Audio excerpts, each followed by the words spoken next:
Phone rang at 11:47 on a Thursday night. Ada was at her kitchen table with documents in front of her and a cup of tea she had forgotten about hours ago. When she saw her lawyer's name on the screen, she did not panic. She picked up. He said, "They know someone is buying their shares. Chibazar has hired a second investigator. This one is better than the first. He's narrowing it down fast." Ada set her pen on the table. How fast? 72 hours. Maybe less. She was at 47%. She needed 51. 3 more months was what the plan said. She did not have 3 months. She did not even have 3 days. She stood up and walked to the window. Outside, Lagos was doing what it always does at midnight. Moving, noisy, completely unbothered by whatever one person was fighting inside one building. She looked at the city. Then she made a decision that would either end everything she had built or deliver everything she had been working toward. "I'm going to make a direct call," she said. "Tonight." Her lawyer was quiet for a moment. "Ada, if you identify yourself directly, there is no going back. He could go straight to Chibazar with your name before morning." "I know," she said. She hung up, sat back down, picked up a second phone, and dialed a number she had been holding for months, waiting for the right moment. The right moment had just become right now. But to understand what that call was about, and why it mattered so much, we have to go all the way back to where this story really started. And if you are new here, welcome to Vauclane Stories. Subscribe right now, turn on your notification bell, and share this video with someone who needs to see what patience can build. Now let's go back to the beginning. Ada Okonkwo grew up watching her mother fight with delivery drivers on the phone. Her mother sold fabrics and provisions out of a stall in Obalende.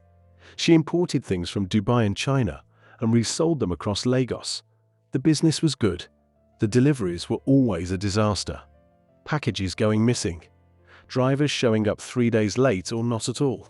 Her mother would sit with a notebook, calling every number on every page, trying to find out where something was that should have arrived Tuesday. Ada would sit beside her after school and watch. Not with frustration, with focus. She watched the problem the way you watch a broken thing before you decide how to fix it. By the time she finished her computer science degree at Unilag, she had built the fix. Suppliers uploaded packages to a dashboard. Drivers checked in at every stop. Customers could track their goods in real time. If something went wrong, there was a paper trail.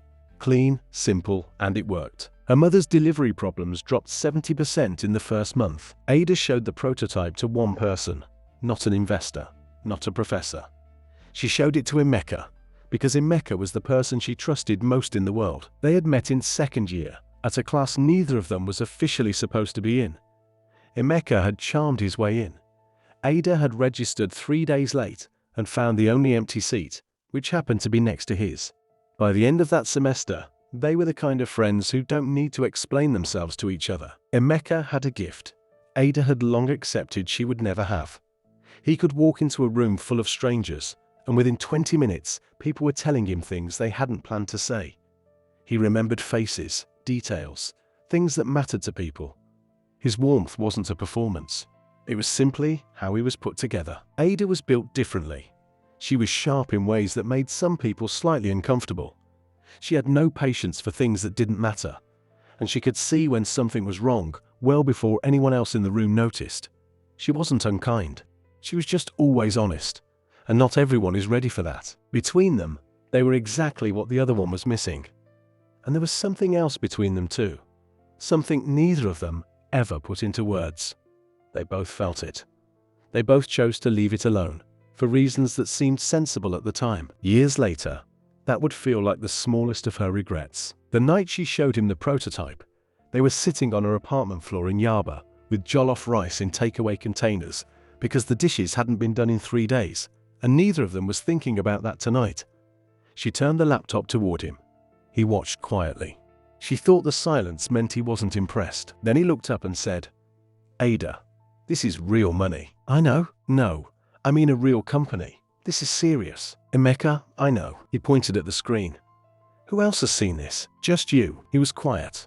Then, "Okay, here is what happens. You keep building. I handle everything you hate. The pitching, the investors, all those lunches where people use the word synergy with a straight face. I sit through all of it.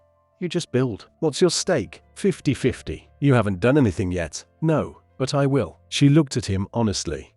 She knew what she was good at. She also knew what she wasn't good at, and had made peace with both. The world she needed to reach required someone who could sit across from important, careful people and make them comfortable enough to invest. That was not her. It was very much Emeka. She put out her hand. 50-50.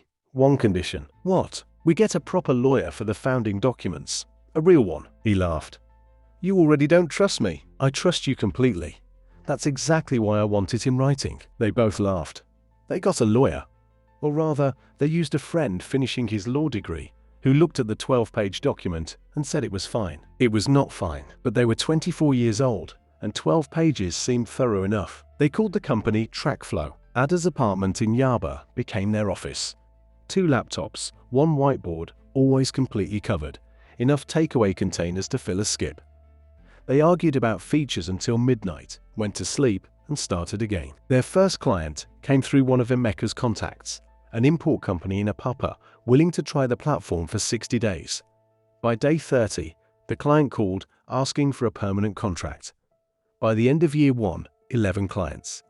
By the end of year 2, 43 and a waiting list. Watching Emeka work was something Ada quietly studied. He would sit across from men who had been in business for 30 years, and within an hour, those men were leaning forward and asking when they could start. He never oversold. He showed them Ada's work and let it carry the room. Then he made them feel that saying yes now was an opportunity that wouldn't come back. Ada would watch from those meeting rooms and think they had built something rare between them. A partnership where each person's strength was exactly the other person's gap. She believed this right up until Uncle Chibuzo arrived. He came on a Tuesday in a black Land Cruiser V8 with 2 men behind him who were either lawyers or assistants or both. He was Emeka's father's older brother, a man who had been moving money through real estate, transport and manufacturing for 30 years without ever once looking nervous about any of it. He sat down in their conference room and asked careful questions about the technology, then sharper questions about the margins. He wasn't interested in growth charts. He wanted to know how the money moved, where it slowed, where it leaked. He was running a calculation in his head for the full 40 minutes, and Ada could see it. At the end, he named his number, 50 million naira, for a stake in the company. Emeka could barely keep still. Ada's expression did not move. When Chibuzo left, she turned to Emeka. We need lawyers before we sign anything he sends. Real lawyers. Emeka said. Ada, it's my uncle, she said. I know it's your uncle. I also watched your uncle spend 40 minutes running a due diligence that most investors take 3 weeks to do. That 50 million comes with terms we haven't seen yet. We need someone on our side before we see them. Emeka said she was reading too much into it. She said, when have I ever been wrong about a problem? He paused. Never. Then we get lawyers. He agreed. They shook on it. 3 weeks later, 74 pages of documents arrived. Some addressed to both of them. Some addressed only to Emeka, marked for the managing director's signature. Emeka signed his portion without showing Ada a single page. She found out on a Wednesday, the most ordinary Wednesday in the world. She was pulling founding documents for a pitch when the company secretary's system returned a file she didn't recognize. She refreshed. Same file. She opened it. Her name was there, and next to it, Head of Product Development. Employee number 1. Not co-founder, not shareholder. An employee with a salary and a job description. She called Emeka. He declined. Called again. Declined. She walked to his office, past his PA, opened the door. He ended his video call when he saw her face. She said, talk to me. He said, sit down. She said, I'll stand. Talk. He talked. He started with the parts that made him look less responsible. Investor conditions, family pressure, things moving faster than planned. He said the changes were temporary. She let him finish. Which document specifically moved my name from co-founder to employee? He looked at the wall beside her. Was it you who signed it? His silence was the answer. She walked out. 2 lawyers that week said the same thing, and neither enjoyed saying it. A clause on page 9 of their founding document, the 12-page one their law school friend had signed off on, gave the managing director authority over all structural decisions during a corporate restructuring. She had signed it at 24.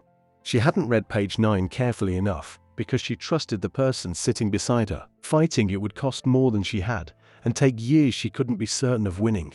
When Emeka sent 4 words, "Please, lunch, I'm sorry," she sat with her phone for 10 minutes. Then she went. He chose Bukka Hut in Onikan, not somewhere impressive, which told her he was coming as himself, not as a performance. He was already there when she arrived. 2 glasses of water, a face that hadn't slept well. She sat down, said nothing, waited. He told her his uncle had set the conditions before the investment arrived. The family wouldn't put money into a company where half the equity sat with someone outside the family. He said he felt trapped between saving the company and doing right by her. She said, "You could have turned the money down." He said, "We had 11 employees at that point." She said, 12. "You always forget the attaché." He almost smiled, then didn't. "When did you know?" she said. "Before he invested or after?" He was quiet too long. "Emeka, before," he said. "He told me before." She nodded slowly. Something settled in her. Not the shock of finding a problem, but the heavier weight of understanding exactly how deliberate it had all been. "So when I said we needed lawyers and you said I was overthinking, you already knew exactly why it mattered. I thought I could manage it differently. I thought you thought you could take the money and manage me separately." He didn't deny it. He reached into his jacket and placed an envelope on the table between them. She looked at it. She did not touch it. "How much?" 2 million. She let that number sit between them. 2 million naira for TrackFlow. For 2 years of a Yaba apartment and a whiteboard that was never empty, and an idea that 43 companies now couldn't run their operations without. She picked up the envelope, put it in her bag, stood up. He said, "Ada, I'm going to make this right." She said, "Don't promise me things, Emeka. The last promise you made me was a lawyer." She walked out of Bukka Hut into the Lagos afternoon, and she did not look back once. That was the last conversation they had for 5 years, or so he believed. She left Lagos 4 months later, took a director role at a logistics company in Abuja. When people asked about TrackFlow, she said she had moved on, kept her voice level, and nobody pressed further. She had not moved on. She was watching. She tracked TrackFlow the way a doctor tracks a patient, noting every symptom, every sign of what was coming. The platform stalled in 2020. The features she had been mid-build on when she left were never completed properly. 3 consultants arrived and left in 18 months. None of them could fix a system they hadn't built. Client retention softened. The Series B closed at a number lower than the market expected. She watched all of it. She took notes. She waited. But there was one evening in the middle of all that waiting that almost broke something in her. She was at her desk in Abuja when a logistics industry newsletter came through on her phone. Inside it was a photo. Emeka at an award ceremony, holding a regional innovation trophy, people shaking his hand and smiling around him. The caption underneath said, "TrackFlow co-founder and CEO, Emeka Obi, accepts the West African Logistics Innovation Award." Co-founder. Ada looked at that word for a long time. The company she had built from her apartment floor.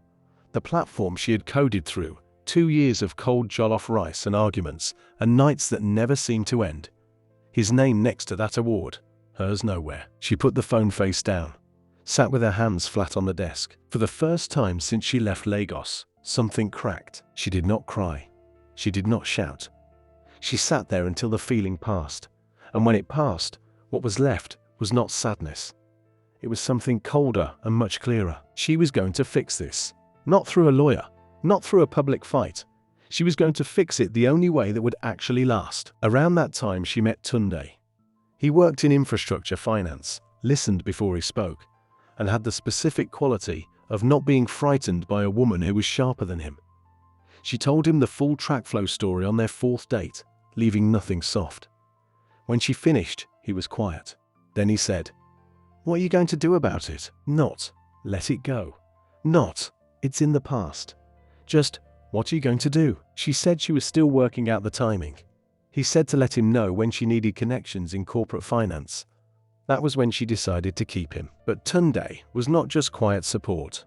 One night, months into building Meridian, he sat across from her at the kitchen table and said, "I need to ask you something, and I need an honest answer." She said, "Okay, is what you're building about getting justice? Or is it about making Emeka feel what you felt?" She didn't answer immediately. She looked at the table, Then she said, "I think it's both. And I'm not sure that's wrong." Tunde nodded. "As long as you know which one is driving it on the day you walk in." She thought about that for a long time afterward. In 2022, she registered Meridian Logistics Technology under her married name. She hired the best corporate lawyer she could find, sat in front of him for an hour, and told him exactly what every clause needed to prevent. He looked across his desk and said, "Someone burned you before." She said, "Just write it correctly." The product she built for Meridian was better than TrackFlow, not because she was trying to beat them, but because she had spent 3 years looking at every weakness in her original design. She had built the improved version in her head long before she touched a keyboard. Meridian launched and grew fast. By mid-2023, it was the most discussed logistics platform in West Africa. TrackFlow was watching. They still did not understand what they were looking at. In January 2023, Ada began buying TrackFlow shares, not directly, through 3 separate investment vehicles, one in Mauritius, one in the British Virgin Islands, one holding company in Accra. Small amounts at irregular intervals, always below the levels that would trigger a disclosure. She had spent 6 months studying those levels precisely. By October, she was at 47%. She needed 51. And then, in the middle of those months of quiet buying, something arrived in her inbox that stopped her completely. An email forwarded from an unknown number. No message, no name, just a forwarded chain. The chain was between Emeka and Uncle Chibuzo, dated 2 weeks after the restructuring that had removed her. Emeka had written, "This was not what we agreed. Ada's name needs to come back into the structure. Either you find a way to fix this, or I'm taking it to the board." Below it, Chibuzo's reply. 3 lines. "You don't have a board without me. Think very carefully about what you are threatening. The company's future depends on things remaining exactly as they are." Ada read it 3 times. She sat with it for a long time. She had walked into this with a clear picture. Chibuzo planned it. Emeka executed it. Both of them guilty. This email shifted things. Not completely. Emeka had still signed the documents. He had still handed her the envelope. He had still watched her walk out of the building with a box and said nothing. But he had tried, quietly after the fact, and been shut down. She still didn't know who had sent her this email. She filed it away and kept buying. By the time she reached 47%, she needed 4 more points, and the investigator Chibuzo had hired was getting close. That was the call on Thursday night at 11:47 p.m.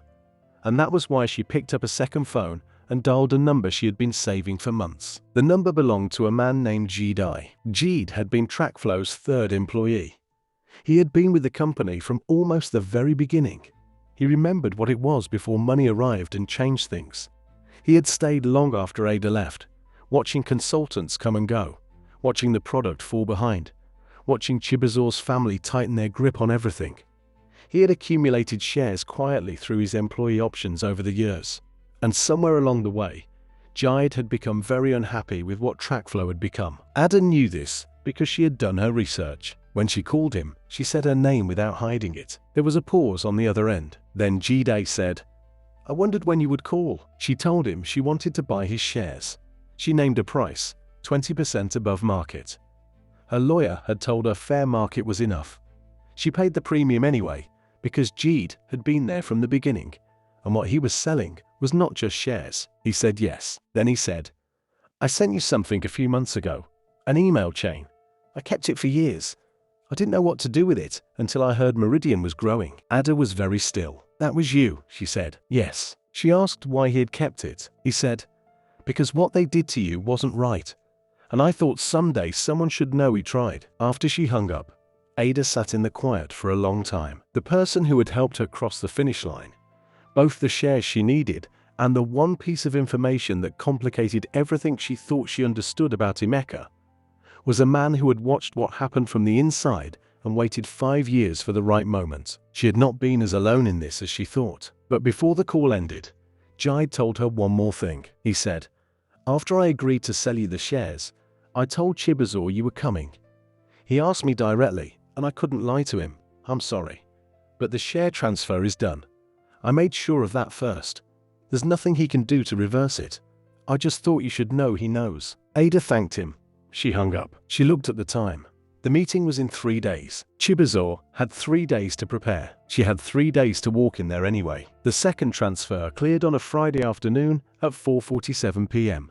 51.3%. She sat in her car in a Lekki car park, engine off, and let the number settle. Then she sent her lawyer one message: set up the meeting. That evening, she told Tunde what Jide had said, that Chibuzor knew she was coming. Tunde looked at her carefully.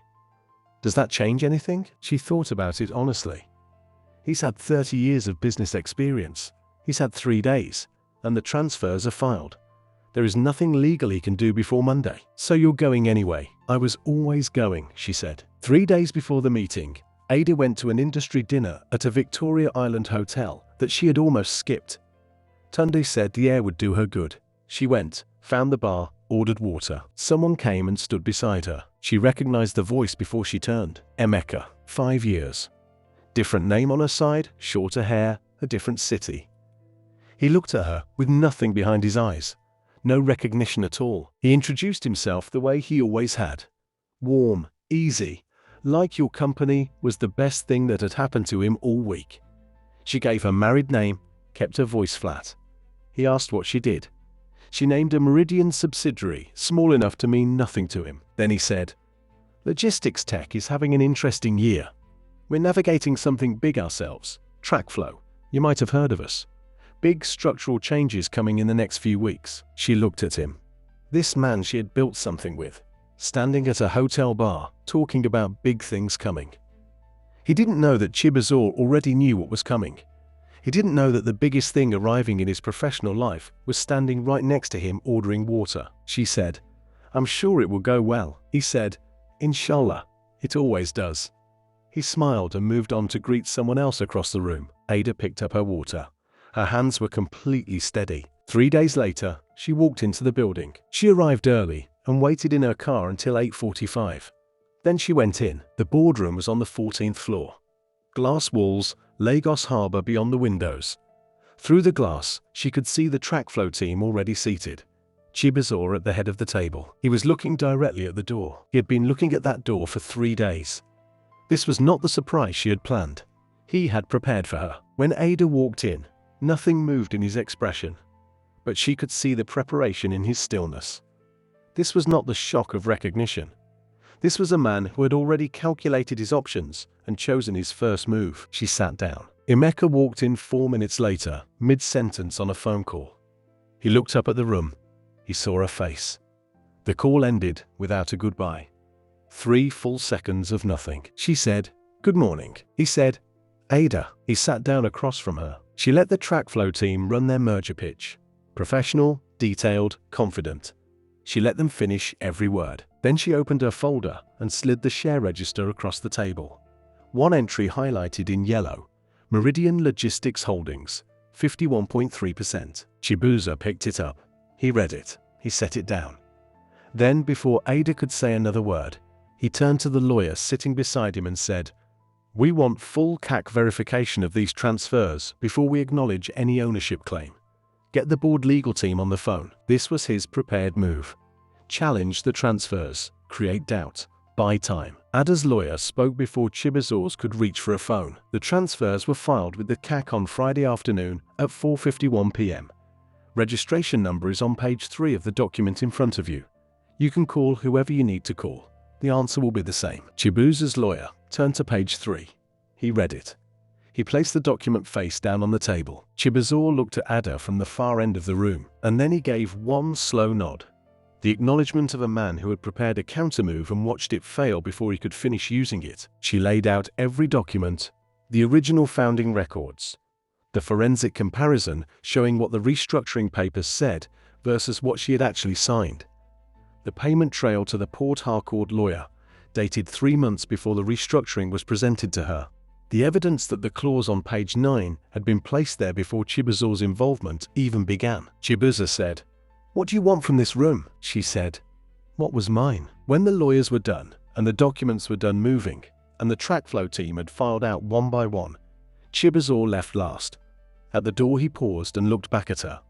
She was not looking at him.